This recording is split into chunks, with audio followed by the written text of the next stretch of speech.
বাংলাদেশ দীর্ঘদিন ধরেই কলম্বো, সিঙ্গাপুর ও পোর্ট ক্লাংয়ের মতো বিদেশি গভীর সমুদ্রবন্দরের উপর নির্ভর করে আসছে।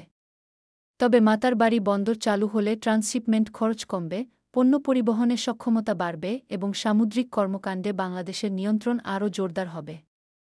ইউরোপীয় ইউনিয়নের সঙ্গে বাণিজ্য চুক্তি কো 100% নিশ্চিত কি বলে মন্তব্য করেছেন মার্কিন প্রেসিডেন্ট ডোনাল্ড ট্রাম্প। ইতালির প্রধানমন্ত্রীর সঙ্গে বৈঠকে এ কথা বলেন তিনি। যদিও 2 এপ্রিল ইউর উপর 2-0 পাল্টা শুল্ক দেন ট্রাম্প, বর্তমানে তা স্থগিত। ভবিষ্যৎ অনিশ্চয়তা কাটাতে সমঝোতার পথে হাঁটছে ইউ। টানা 3 জয়ে নারী বিশ্বকাপের মূল পর্বে উঠেছে পাকিস্তান। লাহোরে থাইল্যান্ডকে 7-8 রানে হারিয়ে চূড়ান্ত পর্ব নিশ্চিত করেছে ফাতিমা সানার দল। পিসিবি ও সরকার এ সাফল্যের অপেক্ষাই ছিল।